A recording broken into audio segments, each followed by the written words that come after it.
সাতক্ষীরা কালীগঞ্জের মধ্যে থাকেন আর ভিতরে আর জাতি পারলাম না। কেমন আছেন? আলহামদুলিল্লাহ। এখন ওসি সাহেবরা আসলে আমাদের কাছে খুব ভালো লাগে, এখন আর ভয় লাগে না। উনি নিজেই বলছে যে হুজুর এখন আর ভয় লাগে না। রঘুরামপুরের আমার ভাইয়ের আপনারা খাতা কলম দিয়ে একটু লিখে রাখেন আজকের দিন তারিখ দিয়ে। বাইতুল মুকাদ্দাস চিরেই বিজয় হবে। গাজার ভিতরে তারা মারতেছে, রাফার ভিতরে তারা মারতেছে, প্রান্তে প্রান্তে মুসলমান মরছে। আপনার কাছে মনে হবে মুসলমানের যাওয়ার মতো কোনো জায়গা নাই। ঠিক ওই মুহূর্তে আপনি মাথার মধ্যে নিয়ে আসেন মুসা আলাইহিস সালামকে, যখন ফেরাউন ঘেরাও করে ফেলেছে সৈন্যবাহিনী নিয়ে, পুরা ফোর্স নিয়ে শক্তি নিয়ে যখন ঘেরাও করে ফেলেছে, যাওয়ার মতো আর কোনো জায়গা নাই। সঙ্গের সাথীরা বলতেছে নবী মুসা ধরা পড়ে গেলাম, আজকে তো যাওয়ার কোনো জায়গা নাই। নবী মুসা আলাইহিস সালাম দিব্যি বলে দিলেন কাল্লা ইন্না মাইয়া রাব্বি সায়াহদিন। কশিন কালেও না, আমার একজন মালিক আমার আল্লাহ আছে, ও চিরেই আমার আল্লাহ আমারে পথ দেখাবে। বলেন আল্লাহু আকবার। আপনি আমি যতই মনে করতেছি ফিলিস্তিনিরা তো শেষ, ততই আপনি বুঝে নেন ও চিরেই যিনি পথ দেখাবেন তিনি কে। কথা কি আপনাদের বুঝতে কষ্ট হচ্ছে? একজন যুবক, বাজার আজকের ওয়াজটা তোমার জন্য। এই যে যুবক দুইজন, বাজার বন একটু, মাশাআল্লাহ। তোমরা যদি যাও বাজার তাহলে ফিলিস্তিনের ওয়াজ শোনামো কারে? ফিলিস্তিনের ওয়াজ সব আজকে আমার যুবকদের জন্য, মুরব্বীদের জন্য তো নিশ্চয়ই। তাহলে মুরব্বীরা আবার চিন্তা করবো হুজুর আমরা তাহলে আর ওয়াজ শুনবো না। আপনাদের মনোযোগ আছে তো সবার? আমি খুব বেশি লম্বা ওয়াজ করবো না আজকে, যেহেতু মনটা খুব ভালো না। ফিলিস্তিনের ওয়াজ শুরু করছি, মনটা দুর্বল হয়ে গেছে। আমরা তো এখানে ওয়াজ শুনতেছি আর চিন্তা করেন আমার ভাইয়েরা একটু খাবার পাইতেছে। ছোট ছোট বাচ্চাগুলা মা মা বলে দৌড়াচ্ছে, খাবার দেওয়া সোহাগ দেওয়ার মতো মা নাই। বাবা চলে গেছে অনেক দূরে, আর কোনো দিনের জন্য দেখা হবে না। এরপরও তাকে দেখবেন ছোট ছোট বাচ্চা আকাশের দিকে আঙ্গুল উঠায় কথা বলে মালিকের সঙ্গে, এক বাক্যে বলে তোদের কাছে মাথা নত হবে না, কারণ আমরা এক মালিকের গোলাম। ঠিক কিনা বলেন? এবার আপনাদের মনে যাদের ভয় ঢুকে গেছে যে হুজুর এত মায়ের খাচ্ছি, তাহলে আমরা বিজয় অর্জন করবো কবে? ফিলিস্তিন কবে বিজয় অর্জন করবে? আজকে লিখে রাখেন খাতা কলমে। এটা কোন এলাকা জানি?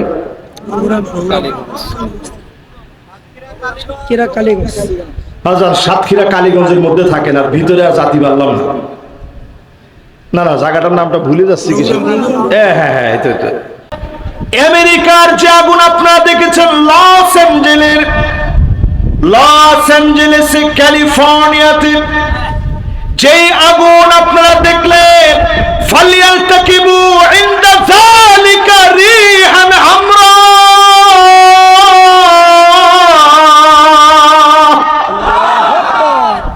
বাতাসের সঙ্গে আগুন আসছে,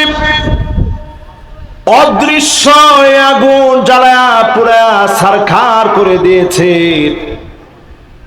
ইউরোপের বিভিন্ন প্রান্তে যারা প্রেসক্রিপশন করেছিল ফিলিস্তিনকে জ্বালানোর জন্য, তোদের ঘরে ঘরে আগুন জ্বলবে বিনা টাকায়, অদৃশ্য আগুনে দাউ দাউ করে তোরা জ্বলবি। ঠিক কিনা বলে?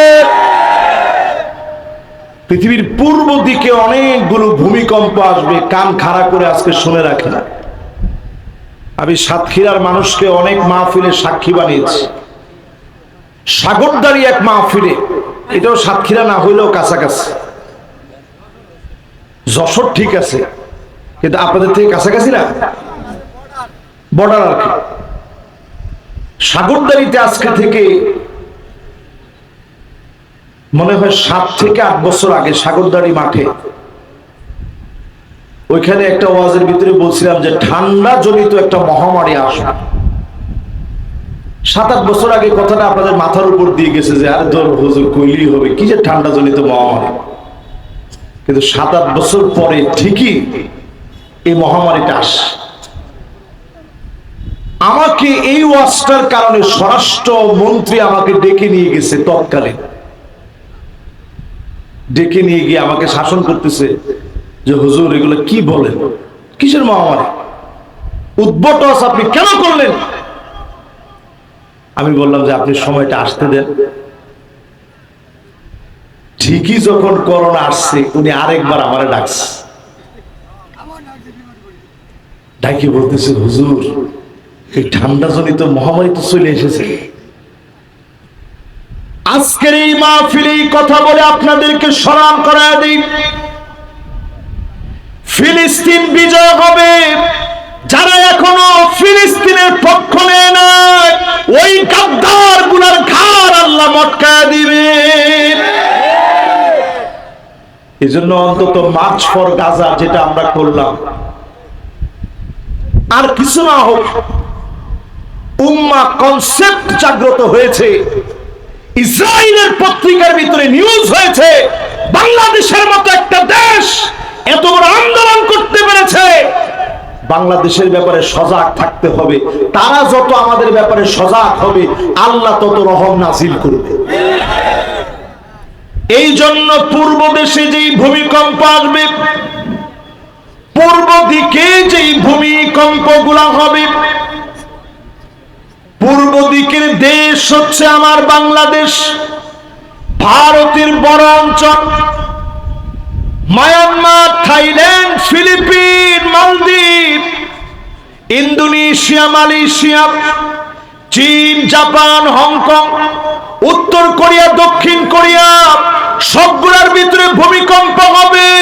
যদি বাঁচতে হয় এখনই মুসলমানের পক্ষে যাওয়া লাগবে, ঠিক কিনা? মাশাআল্লাহ, আমার ওসি সাহেব আসছেন, আলহামদুলিল্লাহ। ওয়ালাইকুম আসসালাম ওয়া রাহমাতুল্লাহ। ওসি সাহেব বসো, উনি আজকের মাহফিলে ইনশাআল্লাহ আসছেন। আগে ওসি সাহেবরা আসলে আমরা চিন্তা করলাম আল্লাহু আকবার,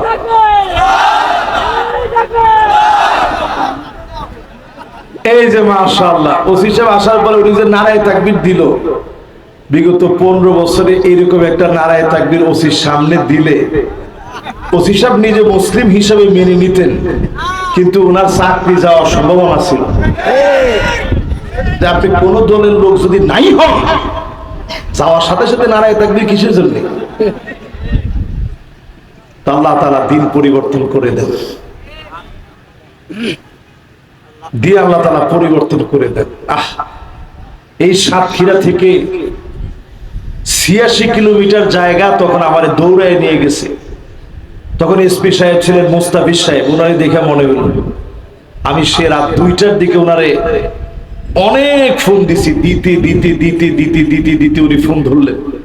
উনি বললেন হুজুর যেমনি হোক আপনি সাতক্ষীরা পার হয়ে চলে যাবেন। আমি কোনে যাব? হুজুর যেথায় পারেন চলে যান, সাতক্ষীরা থাকেন না। আহা, আমি গতকালকে মাহফিল করার পরে মনে পড়ছে, আজকেও আসার সময় মনে পড়ছে কি দিন গেছে, মানে তারা ঘুম করে ফেলবে। আল্লাহ তাআলার মেহেরবানি, আল্লাহ সেই দিনটা সরায় দিচ্ছে। আল্লাহ যেন মুসলমানদেরকে একটা বৃহৎ বিজয় দান করে দেন, পড়েন আমিন। যেই তো ওসি স্যার আসছেন, আজকে উনাকে সামনে নিয়ে আপনাদেরকে 20টা হাদিস আমি শোনাবো। উনারে তো আমি সবসময় পাই না, রাসূলের কথা কত অথেন্টিক, কত নির্ভরযোগ্য, কত সত্য, এটা বোঝানোর জন্য 20টা হাদিস শোনাবো। আমি চলতেছিলাম এক আলোচনায়, এখন ডাইভার্ট হয়ে সেখান থেকে আরেক আলোচনায় চলে যাই। ঠিক আছে তো ইনশাআল্লাহ? আপনারা ঠিক বলে আমাদের সমর্থন দিচ্ছেন, সবগুলো ফিলিস্তিনের পক্ষেই বলবো। 1 নাম্বার হাদিস শুনেন, আল্লাহর হাবিব বলেন